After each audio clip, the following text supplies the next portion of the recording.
नमस्कार, आर्या न्यूज देख रहे हैं आप। मैं हूं आपके साथ पल्लवी सिंह। स्पेशल रिपोर्ट में आज बात करने जा रहे राहुल गांधी के बारे में। दरअसल रेप पीड़ितों पर दिए गए उनके बयान के बारे में पूछताछ करने के लिए आज दिल्ली पुलिस की एक टीम कांग्रेस सांसद राहुल गांधी के घर जा पहुंची, जहां दिल्ली पुलिस ने राहुल गांधी को नोटिस देकर जांच में सहयोग करने की मांग की है। और राहुल गांधी ने दरअसल भारत जोड़ो यात्रा के दौरान रेप पीड़ित पर बयान दिया था। इसमें राहुल गांधी ने कहा था कि कई महिलाएं मुझसे मिलने आई थी, वो रो रही थी और इमोशनल थी, और उनमें से कुछ ने कहा कि उनके साथ रेप हुआ है, मोलेस्टेशन हुआ है। और आपको वो बयान सुनवाते हैं अब, जिस पर दिल्ली पुलिस ने कांग्रेस नेता को नोटिस थमाया है। दूसरी बात आपको बता देता हूं, शायद लोगों को अच्छी ना लगे। जब मैं चल रहा था, आपने देखा होगा कि बहुत सारी महिलाएं रो रही थी। आपने देखा? आपको मालूम है क्यों रो रही थी? नहीं, उसमें से बहुत सारी महिलाएं इमोशनल थी, मुझसे मिलकर रो रही थी। मगर उसमें बहुत सारी ऐसी भी महिलाएं थी जिन्होंने मुझे बोला कि उनके साथ बलात्कार हुआ है, उनको किसी ने मोलेस्ट किया है, उनके किसी रिश्तेदार ने उनको मोलेस्ट किया है। और जब मैं उनसे बोलता था, बहन मैं पुलिस को बताऊं, तो मुझे कहती थी, राहुल जी पुलिस को मत बताइए, हम चाहते हैं कि आपको ये बात मालूम हो, मगर पुलिस को मत बताइए, हमारा और भी नुकसान हो जाएगा। तो ये हमारी देश की सच्चाई है। ऐसी बहुत सारी और मैं कहानियां आपको बता सकता हूं।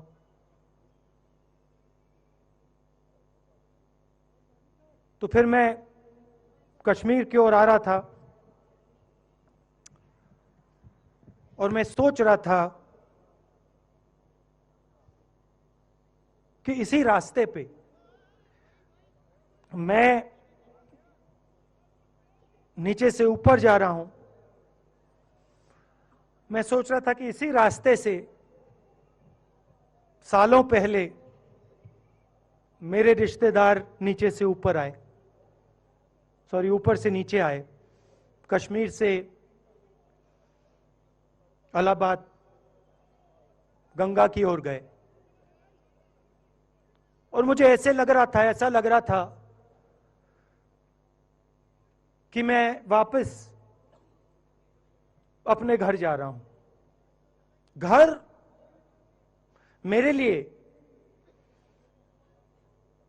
जब से मैं छोटा था, मैं सरकारी घरों में रहा हूं, मेरा अपना घर नहीं है। तो मेरे लिए घर, जो स्ट्रक्चर होता है, उसको मैंने कभी घर नहीं माना। वो मेरे लिए, मैं कहीं भी रह लूं, वो एक इमारत होती है, वो घर नहीं होता है। घर मेरे लिए एक सोच है, एक जीने का तरीका है, एक सोच। और इस पूरी कार्रवाई पर दिल्ली पुलिस ने स्पेशल सीपी हुड्डा का बयान सामने आया है। उन्होंने कहा कि राहुल गांधी बोले हैं कि भारत जोड़ो यात्रा के दौरान वो बहुत सारे लोगों से मिले, सारी कड़ियां जोड़ने में थोड़ा वक्त लगेगा। साथ ही उन्होंने कहा है कि जरूरत पड़ी तो राहुल गांधी से आगे भी उनसे पूछताछ की जाएगी, जिससे कि इस मामले की तह तक पहुंचा जा सके। देखिए, आपको जानकारी है अभी कि 30 जनवरी को श्रीनगर में माननीय सांसद राहुल गांधी ने जो बयान दिया था, उसमें ये बात कही थी कि उनको यात्रा के दौरान बहुत सारी महिलाएं मिली थी जो रो रही थी, और उन्होंने बताया कि उनके साथ बलात्कार हुआ है, उनको मोलेस्ट किया गया है और उनके रिश्तेदार भी मोलेस्ट कर रहे हैं। तो ये एक बहुत ही सीरियस मैटर है। उसके बारे में जानकारी जुटाने के लिए दिल्ली पुलिस ने 15 तारीख को कोशिश की थी, उसमें हमें सफलता नहीं मिली थी। फिर 16 तारीख को भी नोटिस दिया गया था। आज भी हम कोशिश कर रहे हैं कि हमें जानकारी मिले, ताकि जल्दी से जल्दी कानूनी प्रक्रिया शुरू हो सके और जो विक्टिम हैं उनको न्याय मिल सके। उसी सिलसिले में आज मैं खुद माननीय सांसद महोदय से जानकारी लेने के लिए उनके स्टाफ को मैसेज कम्युनिकेट हो चुका है। श्रीनगर में बयान दिया था, दिल्ली पुलिस की क्या इसमें रोल आता है? देखिए, जो यात्रा थी वो दिल्ली के यहाँ से भी गुजरी थी और यात्रा के दौरान मैं खुद भी वहाँ पे उपस्थित था और हमारे काफ़ी जो पुलिस अधिकारी थे वो भी थे।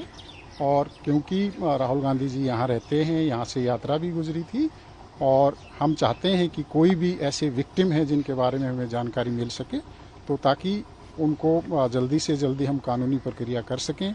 अगर दिल्ली के हैं तो हम इमीडिएटली कानूनी प्रक्रिया शुरू कर देंगे, और मान लिया कहीं दूसरे की भी, कोई दूसरे प्रदेश का कोई विक्टिम है तो उसके बारे में भी हम जो इन्फॉर्मेशन हमने मांगी है वो इन्फॉर्मेशन हमें देंगे। उन्होंने ये कहा कि उनको कुछ समय लगेगा और जैसे ही वो तैयार हो जाता है वो हमें देंगे।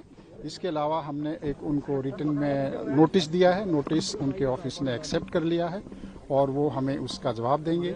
उसके बाद फिर आगे कार्रवाई होगी। अगर पूछताछ की ज़रूरत होगी तो पूछताछ की जाएगी और अगर इन्फॉर्मेशन आ जाती है तो हम आगे कानूनी कार्रवाई शुरू करेंगे। ये जो सोशल मीडिया विंग कांग्रेस के थे उन लोगों को भी नोटिस हुआ है। ये सोशल मीडिया पोस्ट वायरल हुई थी, आपने बोला स्प्रेड हुई थी काफी। अभी तो जो हमारी बातचीत हुई है, जो इन्फॉर्मेशन ले रहे हैं वो हम माननीय एमपी महोदय श्री राहुल गांधी जी से ले रहे हैं, क्योंकि बयान ऑनरेबल एमपी का था।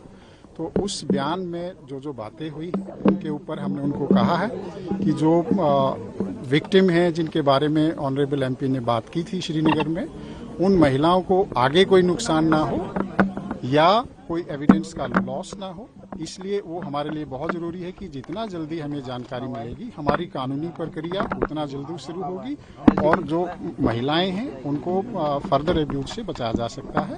इसके अलावा जो हो सकता है, जो महिलाएं ऑनरेबल एमपी से मिली थी उनमें से कुछ नाबालिग हों, माइनर हों, तो वो एक सीरियस मैटर बनता है। पॉक्सो की जो केस है उसके तहत कार्रवाई करने की ज़रूरत होती है। तो अगर उस तरह की कोई जानकारी हमें जल्दी मिलेगी तो जल्दी से जल्दी हम अपनी कार्रवाई शुरू कर सकेंगे।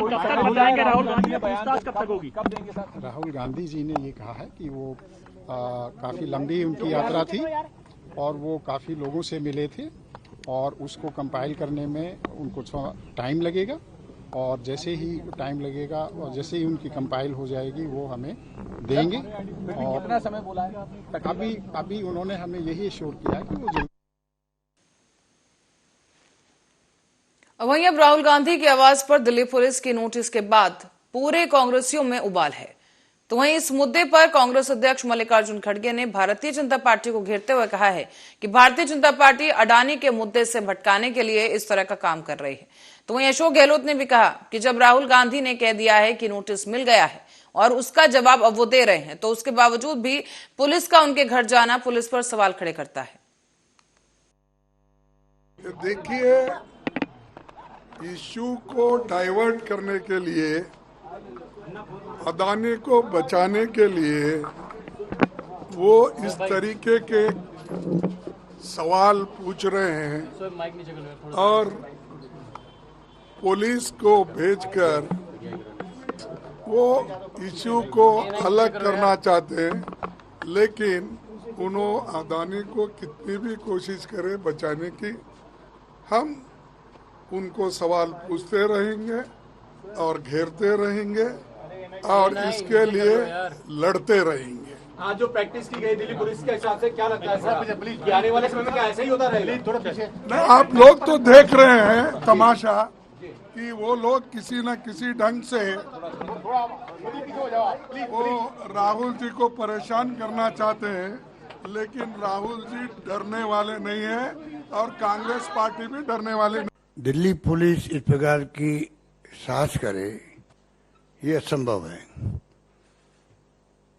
आप कोई किसी कंप्लेंट की नहीं है, अखबार में क्या न्यूज आई है, क्या राहुल गांधी जी ने यात्रा के दौरान में अपनी बात बोली है, उसको लेके कोई केस बने इस प्रकार से, ये अभी सिंघवी साहब ठीक कह रहे थे, 75 साल की हिस्ट्री में पहली बार हो रहा होगा कि आप इस आधार पर केस दर्ज करके आप पूछताछ शुरू कर दे राष्ट्रीय नेता से। मैं किसी घोर निंदा करता हूं और मैं इतना कह सकता हूं कि इंदिरा जी के वक्त में भी जब जनता पार्टी का शासन आ गया था तो इसी प्रकार की हरकतों में उतर गए थे लोग उस वक्त में, और जनता ने जवाब दिया करारा और 80 के अंदर भारी बहुमत से इंदिरा गांधी जीती थी चुनाव। आज का जो घटनाक्रम है ये कल्पना के बाहर है कि आप किस प्रकार से बिना कोई कारण के 3 दिन के अंदर अंदर वापस जाके पूछताछ करो, जबकि राहुल जी कह चुके थे कि 8-10 दिन के अंदर मैं जवाब ही दे दूंगा। उसके बाद में क्या जरूरत पड़ गई, आज अचानक ही वहां पर सभी अधिकारी पुलिस के आ गए। हिटलर जो था वही पहले बहुत लोकप्रिय हुआ था, उसके बाद में वहां की जर्मनी की स्थिति बनी है। इस देश में लोकतंत्र खतरे में है। अगर मैं अभी बोल रहा हूं तो पूरी दुनिया सुन सकती है, इंटरनेट का जमाना है। राहुल गांधी वही बोले जो लंदन में जो यहाँ बोले थे, यहाँ बोलते थे या बोले हैं, बोलेंगे।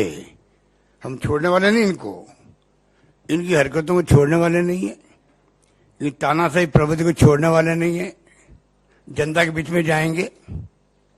आज जो unfortunately ED, CBI, income tax का जो तांडव मचा रखा है इन लोगों ने, जुडिशियल दबाव के अंदर है। क्या सीबीआई कुछ भी कह दे, दबाव में हाईकोर्ट के अंदर भी और ऊपर भी है, नीचे भी है, दुनिया जानती है। बाकी चीजें हम बाद में लिखित रूप से देंगे दिल्ली पुलिस से, लेकिन हमने उनको आज कहा, हम लोग सब वहां प्रस्तुत थे और मैं आपके साथ शेयर करना चाहता हूं। ये एक बहुत ही विचित्र पहलू है, एक नया आयाम बनाया गया है उत्पीड़न का, प्रतिशोध की राजनीति का, धमकाने और धमकी की राजनीति का। मैं ये क्यों कह रहा हूं? मैं इसलिए कह रहा हूं कि इसका प्रथम बिंदु है कि एक 4000 किलोमीटर की यात्रा, 12 प्रदेशों, 2 यूनियन टेरिटरीज, जिसके दौरान श्री राहुल गांधी लाखों करोड़ों लोगों से मिले, 140 दिन तक चली, उसके विषय में 2 दिन में, 3 दिन में 2 बार आना और प्रश्न पूछना कि वो कौन महिलाएं थी, कब हुआ, कैसे हुआ उनके साथ, आपने ये किया वो किया, उसके विषय में कंप्लेंट कहां की, कब की, इत्यादि इत्यादि। हमको सबको लगा और हमने पुलिस दस्ते से भी कहा कि जरा बताएंगे कृपा कि आपने कितनी ऐसी राजनीतिक अभियानों के विषय में ऐसे प्रश्न पूछे हैं, सत्तारूढ़ पार्टी से विशेष रूप से या किसी और अभियान और यात्रा के विषय में। ये अगर राजनीतिक प्रतिशोध नहीं है, उत्पीड़न नहीं है, धमकी की राजनीति नहीं है, तो क्या है? दूसरा, जैसा आप जानते हैं कि जब लीडर एक राजनीतिक अभियान करते हैं तो हर पक्ष के लाखों लोग उनके सामने आते हैं। कई की अलग अलग कंप्लेंट्स होती हैं, कई के अलग अलग दस्तावेज होते हैं, कई के अलग अलग भावनाएं होती हैं, उन सबको सुनना पड़ता है और जहां संभव होता है वहां पर जो लोग चल रहे होते हैं साथ, उनको कहा जाता है कि आप ध्यान दें इसमें। कोई भी लीडर हर इंडिविजुअल कंप्लेंट के विषय में यात्रा रोककर कोई एक्शन नहीं लेता है, न लेना संभव है, न ये किसी के दिमाग में भी आता है, और न आज तक मैं समझता हूं 70 वर्ष 75 वर्ष में भारतवर्ष में इस प्रकार के बेहुदे प्रश्न किसी सरकार या किसी पुलिस फोर्स ने पूछे हैं किसी अभियान, किसी लीडर से। ये पेगासस सरकार जो दावा करती है कि पत्ता नहीं हिल सकता इनकी जानकारी के बगैर, उनकी नाक के नीचे कश्मीर में 5 महीने लगातार, अक्टूबर से उसने अपने दौरे शुरू किए, और ऐसा नहीं कि छिप के कर रहा था, ट्विटर पे डाल रहा था और इन्हें मालूम नहीं था। हम तो यह भी जानना चाहते हैं, भारत जोड़ो यात्रा, राहुल गांधी इस देश की कांग्रेस पार्टी का सर्वोच्च नेतृत्व और कई दलों का सर्वोच्च नेतृत्व उस वक्त वहीं था। आप कि ये साथी कर क्या रहे थे? अगर ये आपके साथी हैं तो कम से कम ये बोलते तो हैं कि आपके हैं। क्या टूल किट है? क्या कुछ करने में नाकामयाब हुआ या कुछ और ही करने गया था? किसने भेजा था? क्यों गया था? ये सब सवाल बहुत आवश्यक हैं, अत्यंत आवश्यक हैं देश की सुरक्षा को लेकर। 2019 की 14 फरवरी हम भूले नहीं हैं। पुलवामा में आरडीएक्स कैसे पहुंचा, यह सवाल का जवाब आज तक हमें मिला नहीं है।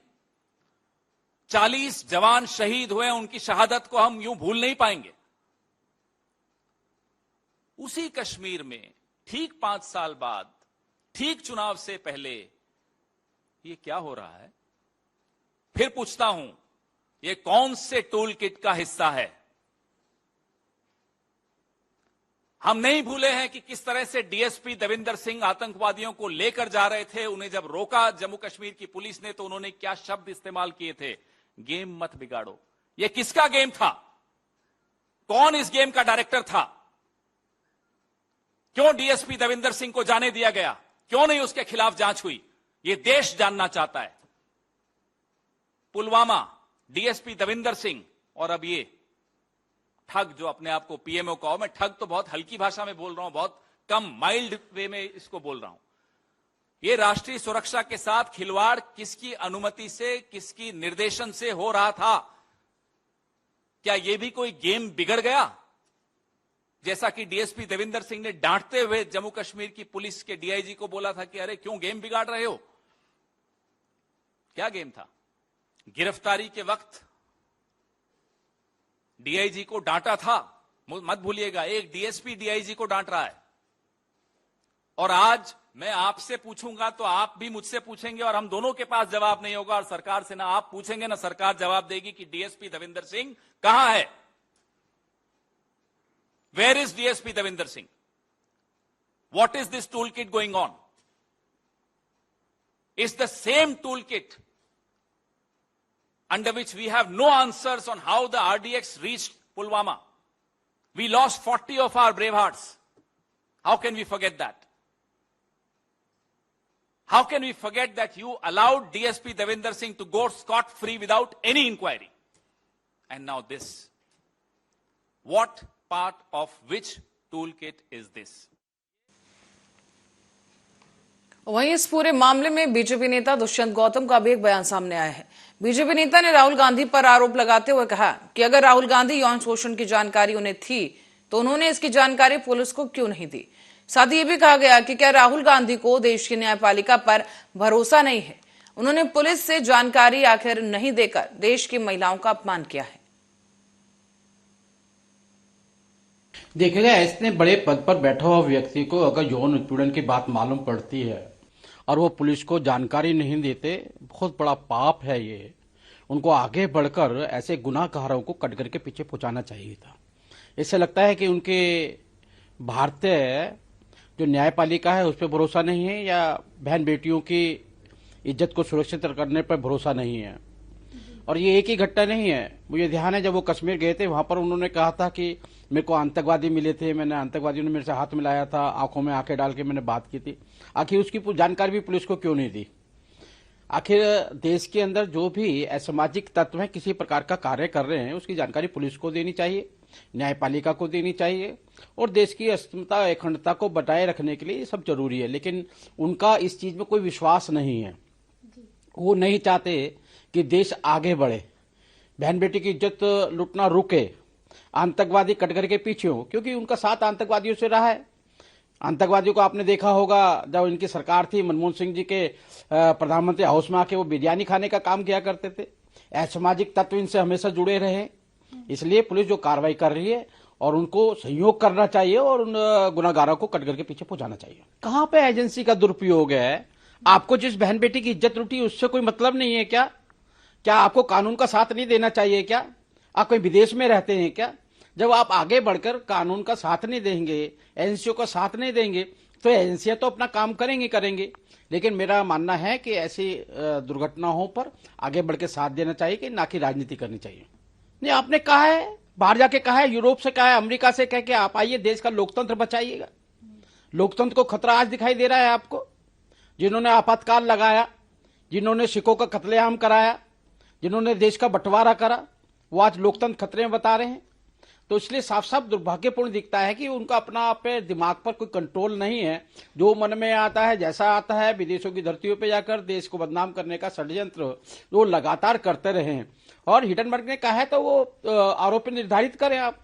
जिस संस्थाओं का उन्होंने बताया है, आरबीआई का बताया है, उसका स्टेट बैंक ऑफ इंडिया का बताया है, लाइफ इंश्योरेंस वालों को बताया है, उनका तो 1% पैसा भी नहीं लगा हुआ है, विदेशों का पैसा लगा हुआ है उसके अंदर। लेकिन आपको राजनीति माइलेज लेना है, इस कारण से कुछ भी बोलेंगे, कहीं भी बोलेंगे, किसी के बारे में बोलेंगे। मुझे लगता है कि ये गलत तरीका है। उनका कहना है कि हम पर हस्तक्षेप करे, ये हमारा आंतरिक मामला है। नहीं, बाहर जाके बोला है ना आपने, तो आप बचाव में आप आज बोल रहे हैं। बाहर जाके आपने बोला है हमारे लोकतंत्र बचाइएगा, आप उसको कैसे खंडित करेंगे अपने उस बयान को? यहाँ पे आके आप कुछ बोलते हैं, बाहर जाके कुछ और बोलते हैं, 2 लोगों में कुछ बोलते हैं, 100 लोगों में कुछ बोलते हैं। अलग अलग आपके वक्तव्य होते हैं जो देश को एकता अखंडता को बदनाम करने वाले होते हैं। आप चाइना के प्रवक्ता के तौर पे बात करते हैं, आप पाकिस्तान के प्रवक्ता के तौर पे बातें करते हैं। चाइना ने मैक्सिमम जमीन आपके कांग्रेस के शासन काल के अंदर ही अपने हड़पी हमारी जमीन को हड़पा है, आप उसकी बात नहीं करते। आप कहीं ना कहीं सेना का मनोबल घटाने का काम करते हैं, आप सेना को कटघरे में खड़ा करने का काम करते हैं, आप राष्ट्रीय विरोधी जितनी बातें सारा करने का आप काम करते हैं। और आप सोचते हैं कि आपके वक्तव्य से आप बच जाएंगे, इसका निर्णय जनता करेगी। और आपको भी मैं एक सुझाव दे रहा हूं, कभी भी ऐसी कोई बात हो तो जनता के बीच में आइए ना जी। आप आए ना, जनता ने आपको जवाब दिया नॉर्थ ईस्ट के अंदर, तीनों राज्यों पे 0 बनाकर भेज दिया। ये जनता का जो मैंडेट है उसको मानना चाहिए।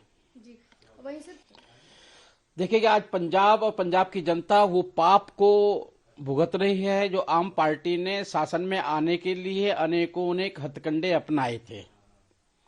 और केंद्र सरकार का मैं धन्यवाद करना चाहता हूं कि वो किसी प्रकार का पंजाब पे कोई भी आघात होता है, केंद्र सरकार हमेशा पंजाब की सरकार की मदद करने के लिए आगे आई और उनको उसकी पंजाब को आगे बढ़ाकर वहां के युवाओं को भविष्य बचाना चाहिए। जो आतंकवाद से पंजाब निकल के है उससे सुरक्षित करना चाहिए। युवाओं का जो नशा बढ़ रहा है उससे बचाव करना चाहिए। मुझे लगता है कहीं ना कहीं आम पार्टी का ये झूठ का पुलिंदा ही साबित ना हो जाए। जिस प्रकार से झूठ बोल बोल कर वो राजनीतिक माइलेज लेती है, लेकिन जनता के पक्ष में कहीं भी खड़ी होकर नहीं दिखाई देती है, खाली एडवर्टाइजमेंट करने का काम करती है। मुझे लगता है कि पंजाब की जनता, पूरा देश पंजाब की जनता के साथ में खड़ा हुआ है। वही इस मामले में हो चुके हैं, पंजाब में इंटरनेट बंद है, इस तरीके की स्थिति पंजाब में बनी हुई है अभी। हाँ, एक गुनाहगार है आम पार्टी वाले, इन्होंने पैदा की है सारी स्थिति। अगर अब भी संभल जाएंगे तो अच्छी बात है। पंजाब बहुत अच्छा आगे बढ़ने वाला राज्य था और आगे बढ़ भी रहा था। जिस प्रकार के पूर्व की सरकारों ने वहां पर खेल खेला है और वर्तमान की सरकार सत्ता में आने के लिए खेल खेला है, वो पंजाब को भुगत रहा है। और मुझे पंजाब जागरूक है, ज्यादा देर नहीं भुगतेगा। इसका परिणाम बाकी पंजाब की सरकार को अगर नहीं चली ढंग से। तो अब इस पूरे मुद्दे पर राजनीति गर्मा गई है। सत्ता पक्ष और विपक्ष की तरफ से आरोप प्रत्यारोप का दौर लगातार जारी है। जहां एक तरफ कांग्रेस पुलिस की कार्रवाई को अडानी के मुद्दे से भटकाने के लिए बता रही है, तो वहीं भारतीय जनता पार्टी इसे देश की महिलाओं के अपमान से जोड़ती नजर आई। अब देखने वाली बात यह होगी कि इस लड़ाई में बीजेपी का दावा सही निकलता है या फिर कांग्रेस का आरोप सही साबित होता है। स्पेशल रिपोर्ट में आज के लिए इतना ही। देखते रहिए आर्या न्यूज।